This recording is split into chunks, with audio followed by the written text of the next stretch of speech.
Lo tau nggak? Yang menemui Nabi Muhammad di Gua Hira itu bukan malaikat Jibril, melainkan iblis. Dasarnya apa lo ngomong kayak gitu?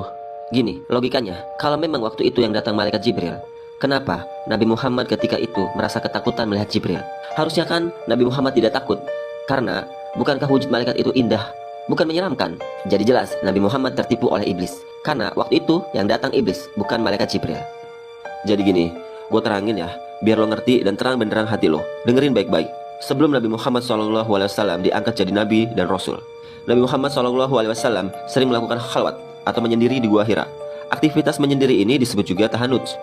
Jadi, beliau pergi dari keramaian dan menyendiri di suatu tempat. Di masa itu, bukan hal yang aneh karena tahanut merupakan tradisi orang Arab atau kalangan keturunan Nabi Ismail.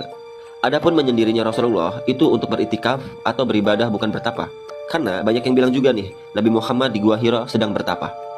Dalam buku Sirah Nabawiyah, karangan Syekh Safiyur Rahman Al-Mubarakfuri menyebutkan bahwa umumnya para nabi itu diangkat jadi nabi ketika berumur 40 tahun. Oleh karenanya, Nabi Muhammad diangkat jadi nabi atau rasul ketika berumur 40 tahun. Di mana kala itu Jibril menemui Nabi Muhammad SAW di Gua Hira untuk pertama kalinya dengan wujud aslinya, dengan surat Al-Alaq ayat 1-5. Dan ketika itu Rasulullah ketakutan ketika melihat wujud asli Jibril, sampai-sampai Nabi Muhammad merasa takut dan kedinginan. Dan setelah kejadian itu, Jibril tidak menjumpai Rasulullah, dan Rasulullah tidak lagi melihat Jibril selang beberapa hari. Rasulullah pun naik ke Gua Hira dan menunggu-nunggu wahyu berikutnya. Setelah tahanut selesai, Rasulullah turun dari Gua Hira. Nah, disinilah perjumpaan kedua kalinya Rasulullah dan Jibril. Ketika Rasulullah sedang turun dari Gua Hira, terdengarlah suara sayup-sayup memanggil namanya. Muhammad, Muhammad, kurang lebih seperti itu. Rasulullah melihat ke kiri, ke kanan, gak ada orang. Dan ketika beliau mengadah kepalanya ke langit, terlihat makhluk yang sangat besar, makhluk raksasa yang sedang duduk di atas kursi, yang tinggi dan besarnya hampir menutupi langit. Dan itulah malaikat Jibril. Rasulullah pun langsung ketakutan dan langsung pulang dan berselimut. Disinilah turun surat Al-Mudaththir ayat 1-5.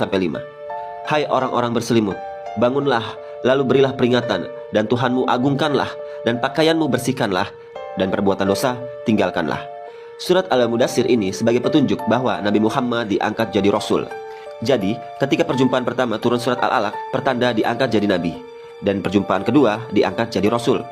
Memang bedanya apa Nabi dan Rasul? Nabi belum tentu Rasul. Kalau Rasul sudah pasti Nabi. Karena Rasul mendapat risalah atau misi dakwahnya. Makanya mereka disebut Rasulullah atau utusan Allah. Semenjak turun wahyu surat Al-Mudaththir inilah, wahyu datang secara berturut-turut. Dan Rasulullah pun tidak lagi menyendiri di Gua Hira, karena diberi tugas untuk menyebarkan wahyu atau ajaran agama Islam. Kembali ke pertanyaan lo tadi, apa benar yang datang itu bukan malaikat iblis? Jadi, di era Rasul